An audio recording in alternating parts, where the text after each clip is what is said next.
akan sakit parah. Faqila lahu fi dzalika faqala, dan beliau ditanya mengenai hal itu. Mengapa bisa Anda memiliki tubuh yang begitu luar biasa, sehat, padahal umur Anda sudah 160 tahun lebih, gitu ya. 100 lebih maksudnya, hingga beliau berumur 160 tahun. Jadi tercatat, mungkin kalau di medical record di sananya pada masa beliau tidak ada catatan sakit. Mengapa seperti itu? Beliau ditanya. Faqala, maka Qadi Abu Suja menjawab, ma asaitullah bi'udwin minha falamma hafidtuha fil sighari an ma'asillahi hafidhahullahu fil kibari. Beliau dijawab, ya, beliau menjawab cukup enteng, Masya Allah. Beliau cukup menjawab seperti itu. Ketika ditanya, kenapa engkau berumur panjang, badannya selalu sehat, beliau bilang, ma asaitullah bi'udin minha. Aku tidak pernah berbuat maksiat dengan tubuh yang Allah anugerahkan ini. Jadi aku tidak menggunakan tubuhku ini untuk bermaksiat kepada Allah. Falamma hafidtuha fi sighari an ma'asillahi, ketika aku jaga tubuhku ini dari maksiat kepada Allah saat kecil, hafidhahullahu fil kibar, maka Allah jaga ketika aku sudah besar. Insyaallah. Itu tips bagi kita, ya. Jadi mungkin selama ini kita kalau sering sakit-sakitan, yaitu pengampunan dari Allah.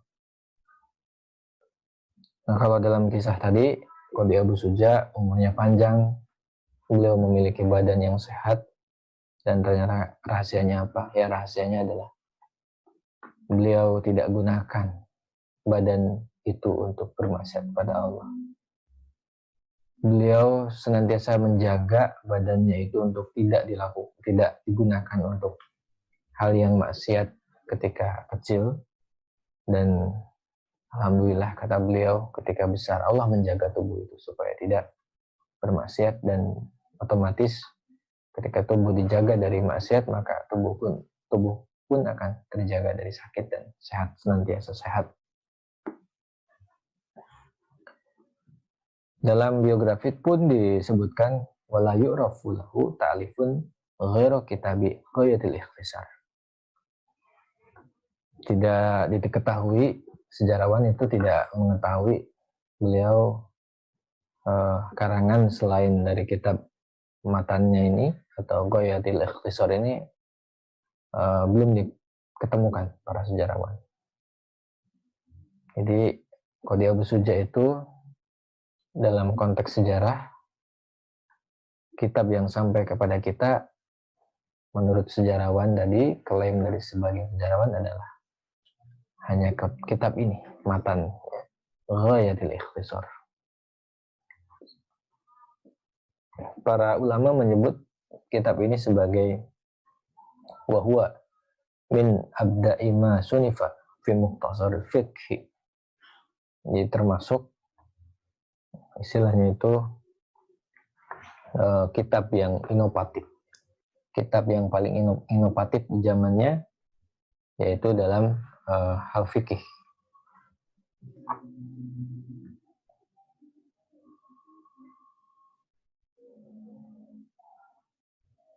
Baik. Wa ajma' ma ulifa fihi, dan disebutkan juga di sini wa ajma' ma ulifa fihi ala miqdari hajmihi. Idza qala ba'dhum, nah di sini disepakati oleh para ulama mengenai kualitas dari matan kitab beliau. Karena itu sebagian ulama itu menyanjung kitab matan kitab matan ini ya, kitab takrib ini. Sebagian ulama menyebutkan ayyaman roma naf'an mustamiran liyakhdo birtifa'in wantifa'in taqarrub lil ulum wa kun suja'an bitaqribil imam Abi Suja'. Yang lain memuji kitab ini, dipuji seperti tadi gitu ya. Ayyaman roma naf'an mustamiran, siapa yang memiliki keinginan kuat untuk mendapatkan manfaat yang langgeng, liyakhdo birtifa'in wantifa'i, juga mendapat derajat yang baik, derajat yang mulia, dan juga manfaat yang banyak, taqarrub lil ulum ya, dan juga mendekatlah kepada, sehingga bisa mendekat kepada banyak ilmu, wakun sujaan, maka jadilah seperti Abu Suja, bitakribil imam Abi Suja, dengan menggunakan kitab beliau takrib karya Imam Abi Suja. Luar biasa, ini dipuji oleh para ulama. Kalau kita punya kitab Al-Iqna, nah di dalam kitab Al-Iqna atau Al-Iqna fi Hali Al-Fad Abi Suja yang ditulis oleh Al-Khatib Asy-Syarbini, nah di dalam kitab ini Al-Khatib Asy-Syarbini itu menjelaskan mengenai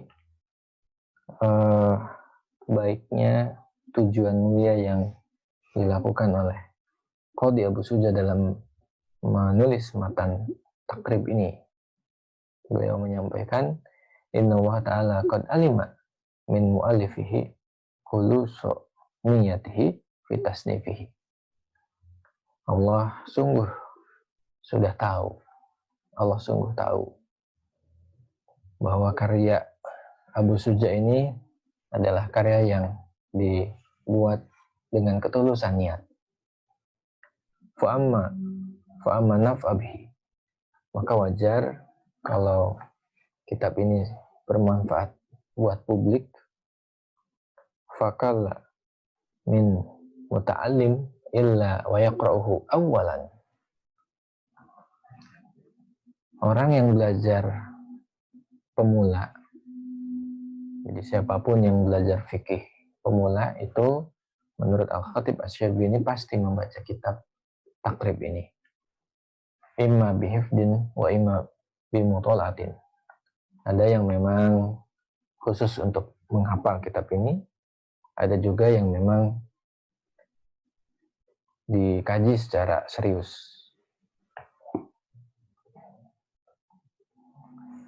Waqad a'tana bisyarhi kasirun minal ulama. Begitupun juga kitab ini memang luar biasa. Banyak sekali ulama yang memberikan penjelasan. Ada yang penjelasannya singkat, ada yang sedang, dan ada yang penjelasannya cukup panjang. Fi dzalika dalalatun ala annahu kana minal ulama al-amilin al-qasidin bi ilmihim wajhallahi ta'ala. Mengenai realitas kitab ini yang begitu banyak disyarah atau dijelaskan oleh para ulama, ditulis ulang, dijelaskan, disyarah, yaitu sebetulnya tanda bahwa Qadhi Abu Suja termasuk ulama yang mengamalkan ilmunya, yang mana beliau mengamalkan ilmunya itu hanya mengharapkan keridhaan Allah semata.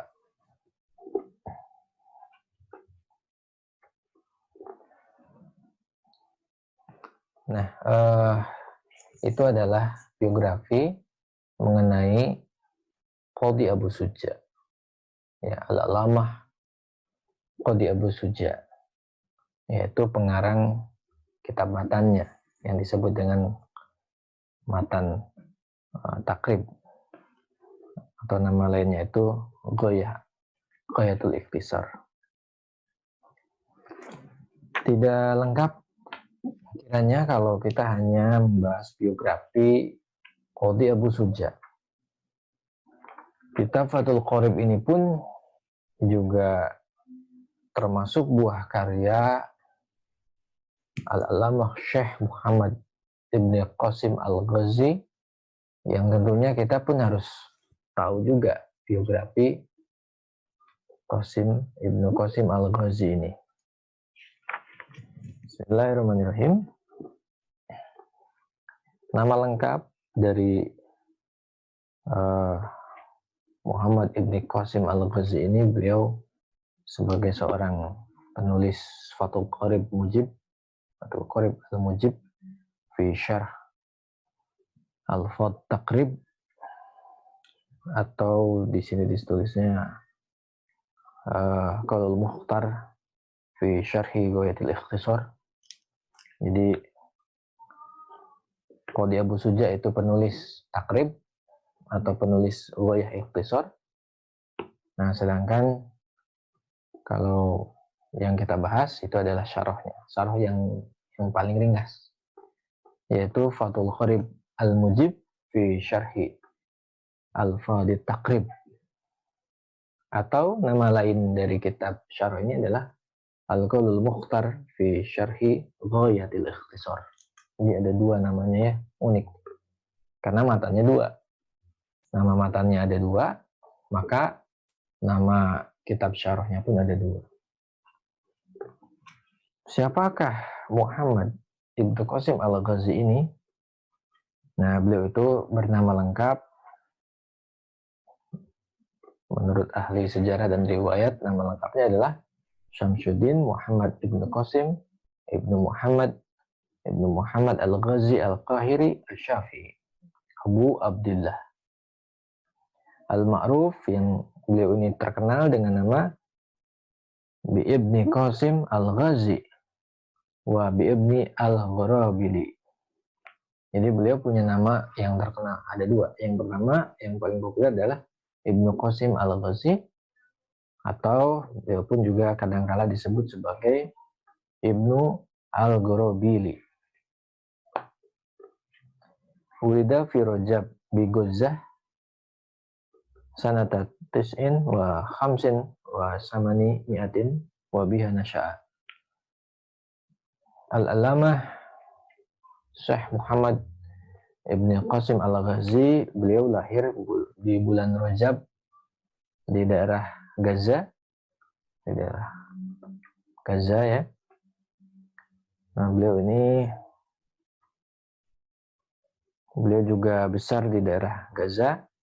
Nah, beliau lahir sekitar tahun 859 Hijriah.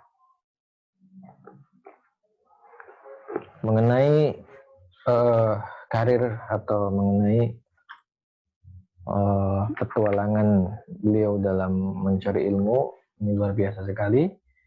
Hafidhul Qur'anil Karim wa syatibiyah fil qiraat wa minhaj at-talibin fil Nawawi wal alfiyah al-hadis wa alfiyah an-nahwi mu'zam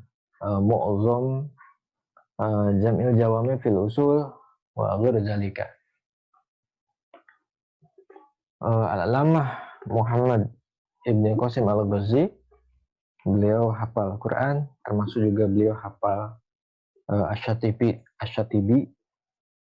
Beliau hafal Asy-Syatibi di bidang qiraat.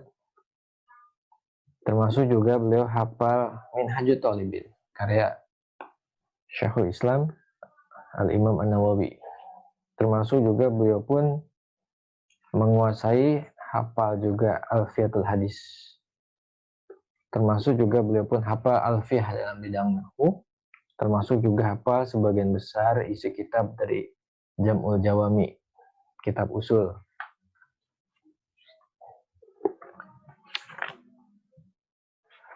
Nah, lalu beliau pun dalam konteks pengembaraan mencari ilmu, qadimal Qahirata, beliau pun berangkat ke Mesir ya. Beliau berangkat ke Mesir. Tamayyazaz fil funun wa usyra ilaihi bil fadli wasukuni wa diyanah wal aqli wal injima wal bu'di anin nas wal qanaati bil yasir.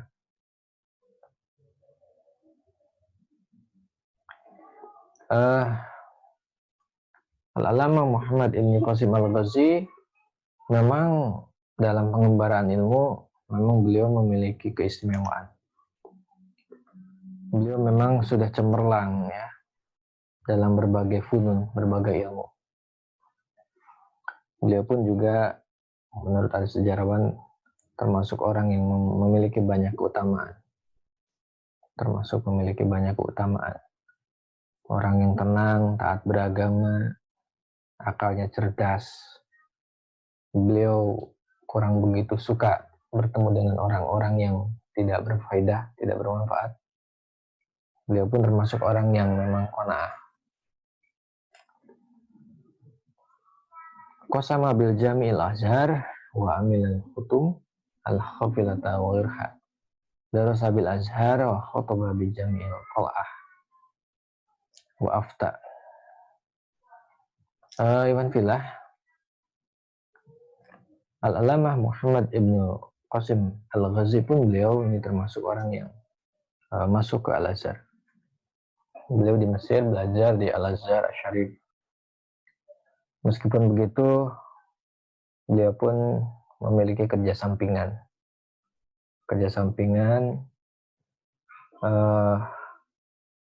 Setelah beliau belajar serius di Al-Azhar, akhirnya beliau bisa berkhutbah. Beliau diperkenankan untuk mengajar di Jami' al-Qal'ah. Beliau pun juga setelah itu bisa berfatwa. Tuwafiya Lailatul Arbi'a Sadisa Muharram Sanata Samani Asyurata Watis Amiyah. Beliau menghadap kepada Robnya, wafat ini hari Rabu, malam Rabu tahun 918 Hijriah. Yang perlu kita ketahui, Muhammad Ibn Qasim Al-Ghazi ini memiliki segudang guru yang luar biasa. Memang teorinya seperti itu ya, Masya Allah. Murid yang hebat itu pasti di baliknya ada guru-guru yang luar biasa. Min suyukhihi, di antara guru-guru beliau adalah, misal yang cukup terkenal di sini ada Zakaria Ibn Muhammad Ibn Zakaria Al-Ansari As-Sakini, Al-Misri Asy-Syafi'i, Syekhul Islam Abu Yahya. Lalu beliau pun juga memiliki guru Al-Ala'ul Hisni. Nah, kepada Al-Ala'ul Hisni inilah Al-Allamah Muhammad Ibn Qasim Al-Ghazi beliau belajar syarhul aqaid, syarah dan hasiah dari kitab Al-Aqaid, termasuk juga syarh tasrif ya, juga syarh Qutbuddin Ar-Razi At-Tahtazini, Lisamsiyah wa ghairuha.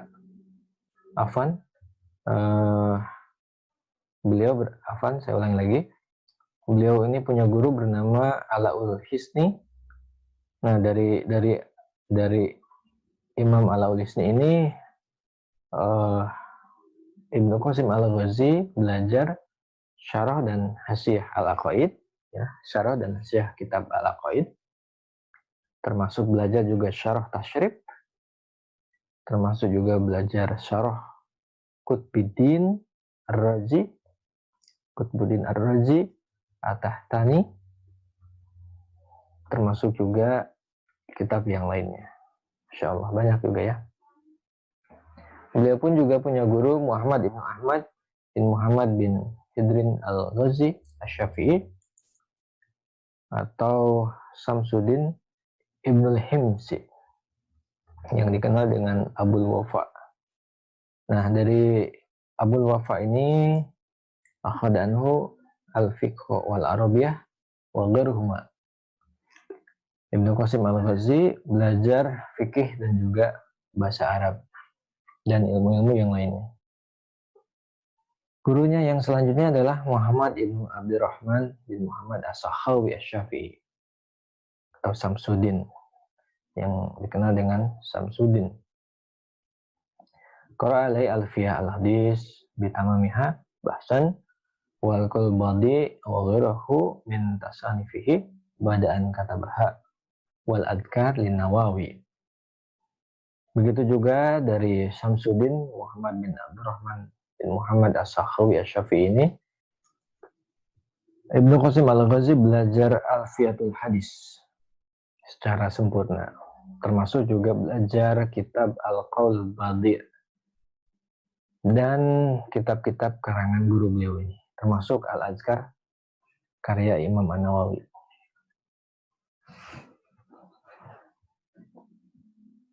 Ada juga guru beliau yang lain yaitu Muhammad bin Ahmad Al-Ghazali Asy-Syafi'i Ad-Dimashqi atau dikenal dengan Badruddin Asy-Syahir bisibti Al-Mardani dengan Al-Mardani atau Al-Mardini. Nah ini qara'a alaih al-faraid wal hisab wal jabr wal muqabalah. Jadi kalau kepada Badruddin, kepada Badruddin atau ke Al-Mardani atau Al-Mardini, nah Ibnu Qasim itu belajar beberapa ilmu-ilmu yang bersifat umum ya. Ada al-faraid, juga belajar ilmu hitung, aljabar, dan juga belajar perbandingan, ilmu hitung perbandingan. Ada juga guru beliau bernama Al-Kamal Ibnu Abi Syarif Muhammad bin Abi Bakar bin Ali Al-Murri Al-Maqdisi Asy-Syafi'i yang dikenal dengan Ibni Abi Syarif. Ibni Abi Syarif Kamaluddin Ibn Amir Nasiruddin Abul Ma'ali. Itu nama lengkap guru beliau. Akhadha anhul fiqh wal aslain wa ghirha. Nah dari Abul Ma'ali ini atau Ibnu Syarif Al-Ghazi belajar fikih dan juga dua ilmu usul, maksudnya usuluddin dan usul fikih. Guru beliau yang terakhir juga ada Muhammad bin Abdul Mun'im bin Muhammad Al-Jaujari summa Al-Qahiri Asy-Syafi'i. Ini guru-guru beliau. Ada juga karya dari Al-Allamah Syekh Muhammad Ibnu Qasim Al-Ghazi. Beliau punya karya. Ada beberapa karya yang cukup bagus, yang penting yang kita perlu sebutkan di sini. Contoh misalkan beliau memiliki karya Hasyatun ala Syarhil Aqaidi An-Nasafiyah.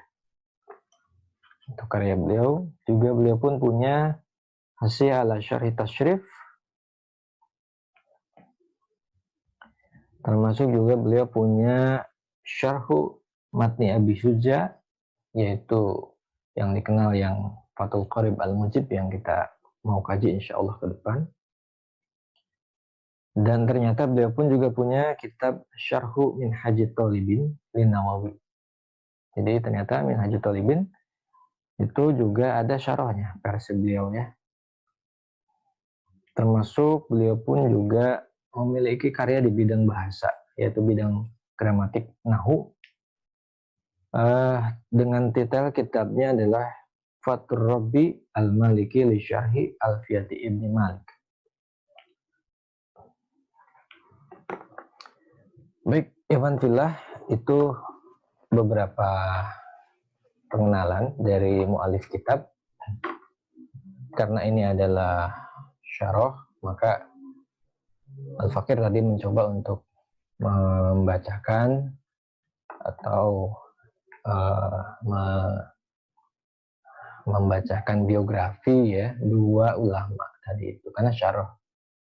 Yang pertama biografi penulis matan, yaitu matan takrib tadi itu, dan juga biografi penulis kitab syarah, penulis Fathul Qarib Al-Mujib. Mungkin itu yang bisa Al-Fakir sampaikan di kesempatan kali hari ini. Mudah-mudahan Allah memberikan kekuatan, Allah memberikan kelancaran. Nanti insya Allah dengan izin dan pertolongannya kita pasti akan mengkaji kitab ini, mudah-mudahan hingga tamat. Rahimahullah ta'ala wa nafa'ana bi ulumi. Amin. Mungkin itu yang bisa Fakir sampaikan. Wabillahi taufiq wal hidayah. Assalamualaikum warahmatullahi wabarakatuh.